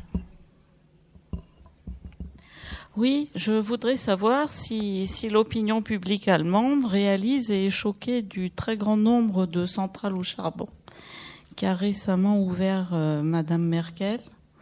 Et pourquoi est-ce qu'en France, on n'en parle quasiment pas? Parce que ça, c'est une réalité. Les centrales au charbon ouvertes en grand nombre et très, très polluantes. Combien? Eh bien, écoutez, moi, j'ai pas les chiffres exacts, mais vous n'avez qu'à vous mettre sur le site de Jean Covici. Et il y a vraiment, vraiment beaucoup, beaucoup de centrales au charbon ouvertes en Allemagne, en particulier dans l'est de l'Allemagne. Et puis récemment, à 40 km au nord-ouest de Cologne, j'ai vu un chantier absolument hallucinant d'une mine au charbon. Et ça, on n'en parle pas beaucoup. Et ce sont des modes d'énergie très, très, très polluants. On ne devrait plus à notre époque ouvrir de nouvelles centrales à charbon. Oui, la dernière question. Non, c'est...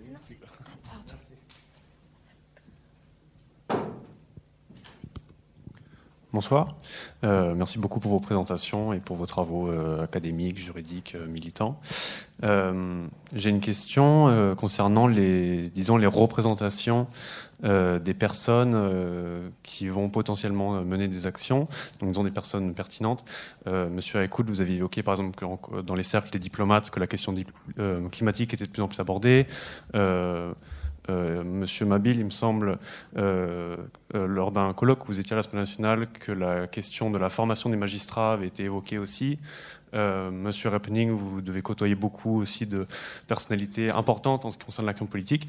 En quoi est-ce que, pour chacun d'entre vous, ces personnes-là, qui ont chacune leur forme d'importance pour l'action climatique, en quoi leur représentation a évolué ces dernières années? Est-ce que pour vous, il y a des formes d'inertie qui persistent voilà, est-ce que pour vous ça va dans la bonne direction ou est-ce que ça reste lent? En quoi est-ce qu'elle change? Grâce à qui? Enfin, juste cette question de représentation sur le court terme des dernières années.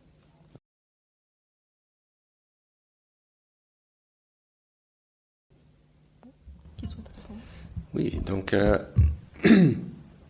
merci pour les questions. Ich gehe mal auf die erste ein und dann können wir ein bisschen schauen. Diese Frage, stärkerer Staat, braucht man einen stärkeren Staat oder braucht man ein Klima sozusagen überall?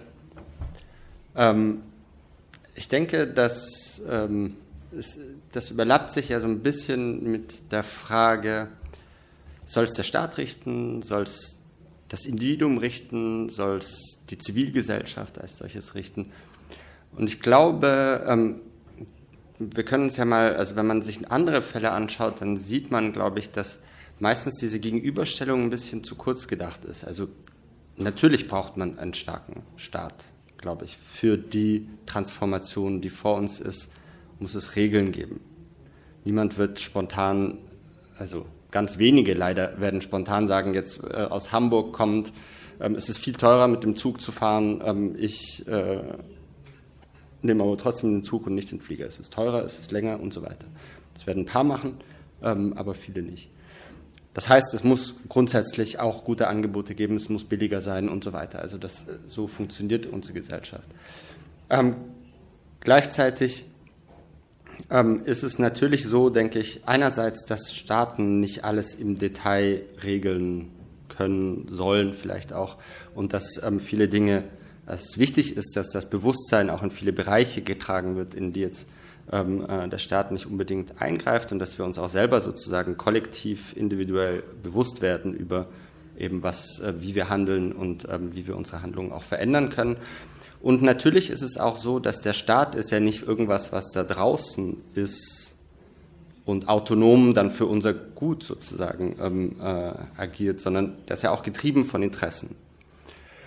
Und damit so eine Transformation, die ja über 30, 40, 50 und mehr Jahre gehen muss, trotz Regierungswechsel, trotz und so weiter stabil bleibt, braucht es natürlich eine lebendige und starke Zivilgesellschaft, die das immer wieder einfordert.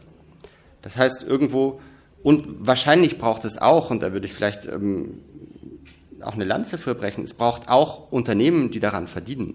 Es braucht auch Arbeitsplätze, die davon abhängen, in irgendeiner Weise. Weil so funktionieren unsere Demokratien zumindest jetzt.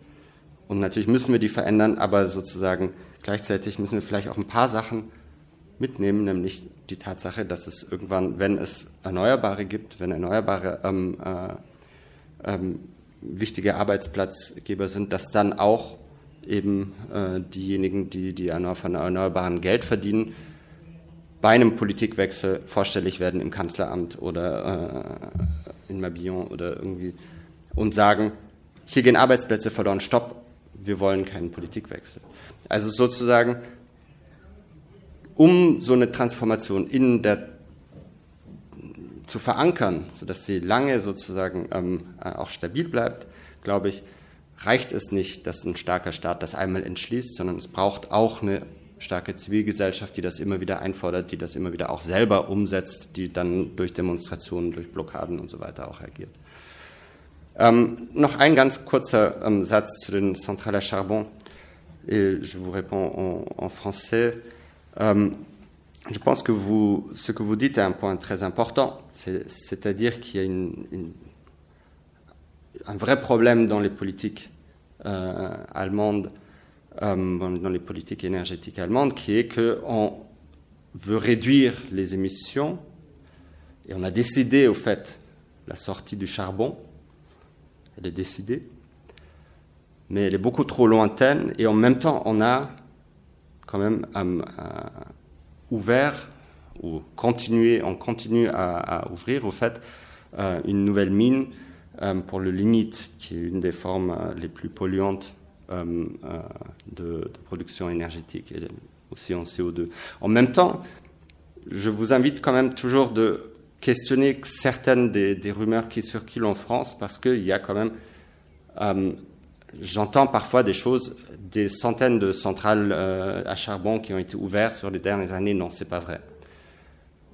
Il y a une qui a été très controversée, c'est Datteln. Si vous regardez un peu derrière, bien évidemment, il y en a d'autres. Mais en règle générale, l'Allemagne est en train de sortir du charbon. Et la question, c'est d'accélérer cette sortie, de la rendre plus rapide, plus efficace, et de sortir aussi du gaz à moyen terme. Mais on n'est pas dans une dynamique où on additionne plus de capacité que ce qu'on ferme. C'est pas vrai. Moi, je voulais juste répondre sur la question de l'État fort. C'est une question qu'on pose légitimement beaucoup, et notamment certains citent la Chine en disant voilà, c'est un État fort qui fait une transition plus rapide que chez nous, et que finalement les systèmes démocratiques sont beaucoup trop d'inertie. Alors moi, je suis pas du tout sur cette position-là. Je pense qu'au contraire, les États-nations sont un obstacle à toute action en matière de climat. Voilà, moi, je suis pour la disparition, et je suis profondément européen, et je souhaiterais avoir une gouvernance mondiale de la question du climat, qui nécessite d'avoir une gouvernance mondiale de la question de l'accès de tous à l'énergie, à l'eau, etc., au partage des ressources naturelles, et que la souveraineté est l'ennemi de la protection de l'environnement et l'ennemi de la protection du climat. Voilà, et que finalement, c'est dans des cadres beaucoup plus adaptés à celui des États-nations, comme le cadre régional des Länder que vous pouvez avoir en Allemagne, dans lequel on pourrait décider des principales règles de fonctionnement en société, mais que pour les questions qui nécessitent une régulation mondiale, il faudrait une gouvernance mondiale. Et entre ces deux échelons, finalement, l'État-nation n'est qu'un héritage finalement d'une histoire, voire même une construction purement intellectuelle, comme on peut le voir en Afrique notamment. Donc voilà, pour moi, ma position, c'est qu'il faut moins d'États, il faut détruire les États et il faut réinventer un nouveau système de gouvernance qui soit plus adapté aux problèmes auxquels on doit faire face. Pour répondre à la question du monsieur là, sur la prise de conscience dans les différents milieux, alors évidemment, ce sont des gens, que ce soit les magistrats, que ce soit les chefs d'entreprise qu'on peut côtoyer, etc., qui ne sont pas hors sol, qui ont aussi, quand on discutait avec monsieur Pouyanné, parce que le patron de Total nous a reçu nos clients, nos mandants, les maires et les associations, et là, pour essayer de leur convaincre de ne pas faire un procès. Bon, il n'a pas été très convaincant, mais il a dit, je vais vous faire une confidence. Moi, j'ai 3 enfants, mes enfants ont voté écolo aux dernières élections régionales. Voilà. Donc, il me disait, voilà, même moi, je suis face à des enfants qui me disent des choses et qui me demandent d'agir. Voilà. Mais j'entendais le même monsieur Pouyanné quelques mois après, lorsqu'il était au forum de Davos, dans lequel il y avait un débat sur la neutralité carbone, il a eu ce mot, il a dit on parle tous de neutralité carbone en 2050, mais finalement on s'en fout parce qu'en 2050 on sera tous morts. Voilà. Donc il parlait de sa génération, la génération des boomers, qui effectivement va disparaître, avec un cynisme incroyable, et je me suis dit, peut-être ces enfants auront entendu ces propos à Davos et peut-être encore ils vont voter écolo aux prochaines élections.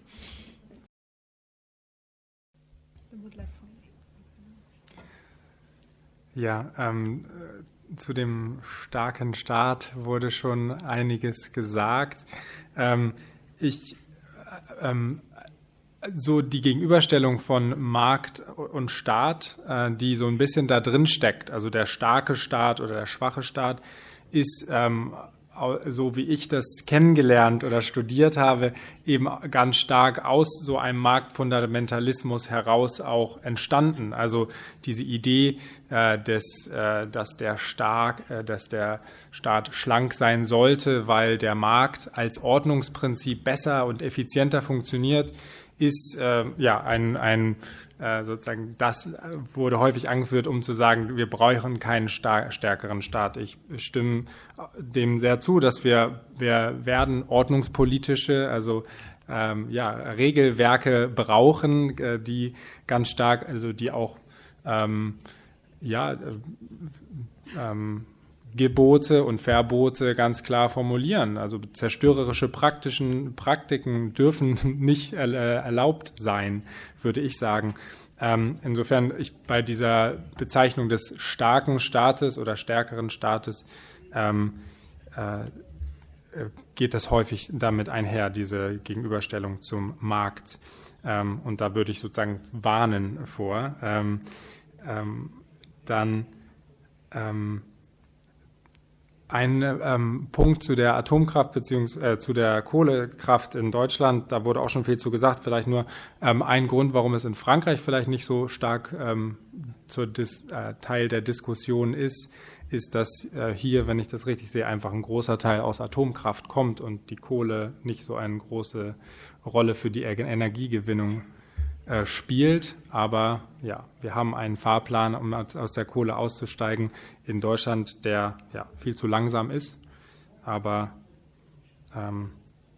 der existiert. Zu der dritten Frage weiß ich nicht so recht, wie darauf zu antworten. Ich habe also zu der Frage, bewegt sich da in Kreisen etwas der Entscheidungsträger, Trägerinnen? Ich würde sagen, dass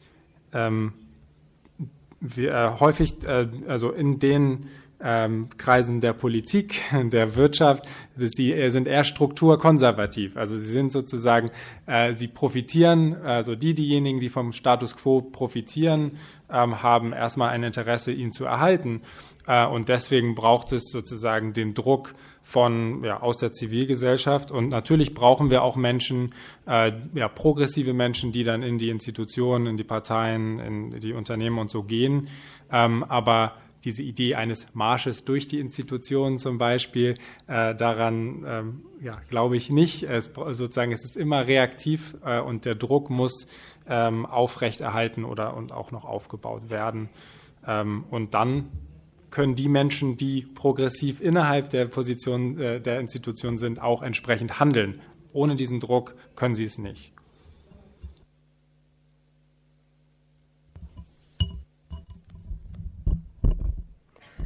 Donc merci beaucoup à tous les trois pour vos interventions très très riches et donc merci aussi aux questions du public et merci d'être resté jusqu'au bout. Donc voilà, la question climatique reste un vaste champ et donc on regarde bien sûr avec attention comment vont se dérouler les élections en Allemagne, zu sehen, ob wir kein oder ein grüner Land haben werden. Donc voilà, les ambitions, la question du futur reste en tout cas très très ouverte. Donc merci beaucoup.